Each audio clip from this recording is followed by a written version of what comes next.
I rented this car for the last 24 hours, and in this video, I'm gonna share with you exactly what they don't tell you when you're renting your first supercar. It's like every other dude out there, I've always wanted to know what it felt like driving a supercar, owning a supercar. Well, next best thing is to rent one. And like I said, in the past 24 hours, I've experienced some fun little stories that I really want to share with you. If you're curious, this is a Lamborghini Huracan. I believe it's a 610-4. It is absolute gas. But the number one thing that they probably just don't tell you is, yeah, they don't have cup holders for your coffee. So when you make your Starbucks run, yeah, there's gonna be no place to hold it. You're gonna have to hold it in your hand, which isn't ideal. All right, so there's no cup holders whatsoever. So right now I'm drinking my morning coffee, just nowhere to put it. Also, tiny cabin. No storage space whatsoever, no place to put your coffee, not even a place to put your phone, really. As well as the storage space. Like, honestly, there isn't storage space whatsoever, including obviously cup holders, but even, in the front, I can put my backpack and that's basically it. And there's obviously no trunk space, so that is basically all the storage space you can ever fit in this car. Every single inch, it seems like it's been used for performance, which is why people buy supercars. They don't buy it to, load up all their luggage to go to the airport.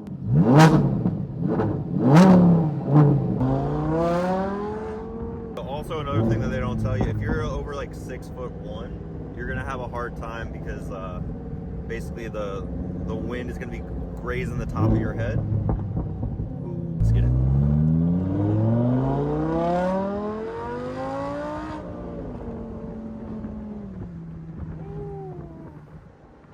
Another thing that they don't really tell you about is all the looks that you'll get. And yes, you'll get looks from both guys, girls, all that fun stuff. And some of them are good, some of them are kind of weird and kind of bad. So fun little story, I was, parking in a parking garage, saw some like teenagers, they were probably like 18, 20 years old.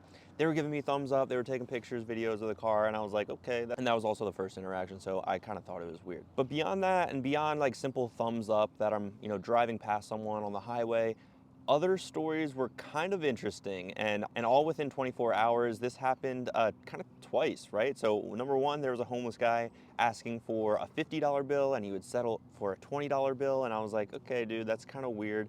And it was just strange, obviously. And we were basically coming off of a highway, and he was like telling his whole life story, talking about how he's gonna get his pension, and he was obviously off the rails. But anyway, that was a really interesting interaction. I don't necessarily even want to say it was an interaction because we didn't really, interact too much with that individual. But the other one is we were just stopped at a red light, and there was an SUV to my side, and they were just making some like obscene gestures, noises, sound effects that like I don't even want to share with you guys. But obviously it was just kind of random, kind of strange. And just like coming at me and my buddy that was in the passenger seat for no apparent reason. So and it kind of seemed like the dude was kind of plastered. So that's something that they don't really tell you when renting a Lamborghini or driving a Lamborghini. And to set the record straight, this was the first ever time I've been in a supercar, and the experience overall was unbelievable. And this is a story that I really just want to share with you guys. If you've never been in a supercar or if you've never rented a supercar, I can honestly say it was one of the best uses of the resources that I had available to me at the given moment. And basically, in my mind, this is something that I really value. It's the experience, it's the feel, it's the taste, so to speak. And I come from a baseball background. I've been able to play 7 years of pro ball. Now I help high school baseball players play in college, which is aspiring dream for them. For me, throughout my childhood, I was always going to camps and showcases of like professional teams where I was able to step foot on professional baseball fields, whether it was at the Tropicana field at the Tampa Bay Rays camp, or whether it was at like Rice, where I wanted to go to a baseball camp just to be able to experience what it felt like to be a student athlete at that specific university. Or even when I was in college and I had the opportunity to play a couple of times at Fenway Park or maybe even Chase Field in the World Baseball Classic, these all gave me tastes of what it was going to feel like at the next level, playing professional baseball and so forth. And obviously throughout my whole childhood, obviously I played in a ton of perfect game tournaments, and that gave me so many opportunities to ultimately play in spring training complexes down in Fort Myers. And that was just like my second home, obviously, as as a serious baseball player. So I'm telling you guys this is the reason for renting this car, is because ultimately I want that taste of what's to come. I remember a couple of years ago, I visited my grandma in Maryland before she passed, and I rented a Tesla just because at that time that was like the most logical and dream car of mine, because I just thought it was cool, and I thought it was cool that it was electric, and I'd never been in one. I went through Turo to basically rent a Tesla, and ever since that moment I fell in love with it. Obviously it's a very fun car, it's also a very fast car. A lot of people don't know that, but yeah, basically I had that experience and had that taste of what's to come, and throughout hard work and dedication, that's what really got me to purchase a Tesla and be able to own one for myself. So long story short, was this experience worth it? That's probably the question that you're dying to know. And in my opinion, absolutely, without a doubt, yes. This is giving me that experience, that taste, that vision, and it's making me hungrier than ever, obviously moving forward within my business where I help high school baseball players play in college. For anyone out there that's thinking about starting a business, I started my academy roughly a year ago, and I did have a lot of the pieces built out. So if you're thinking about starting like an e-commerce or like an apparel company, guys, go ahead and do it. Because what's the worst thing that's going to happen? At that very early stage of starting a business, you have absolutely nothing to lose. And the startup cost of really starting up a business is not even that hard. Shopify makes it easier than ever. Stripe accepts payments. Social media is free. There's really no excuses.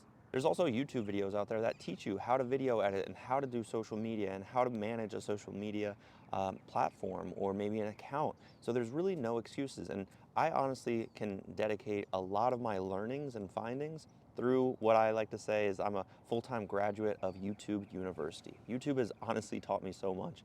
And this is kind of the reason why I'm sharing this video with you guys, is just coming straight from the heart. I really want to share with you guys what it means to me to be able to do something I love, like helping the younger generation of high school baseball players, doing something that they are really craving for, right? Playing at that next level, that's a huge desire for them, a huge goal, a huge destination. And ultimately, this is kind of reverting back to the psychological side of things, of going to camps, going to showcases. It's giving your player or yourself a good opportunity to get that taste, to get that feel of what's to come in the game of baseball. It was really cool though, obviously FaceTiming all my family members and making sure that they heard a cold startup. So without further ado, this is probably what you guys were waiting for.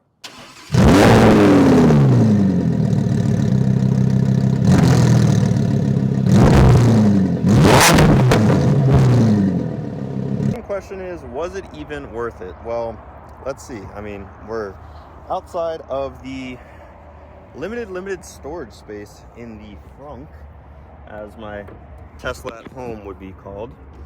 Very limited storage space, and that's probably the question you guys are wondering. So as you can tell, literally just space for a backpack, and that is it. I do have a carry-on as well, so we're going to put that into the passenger side.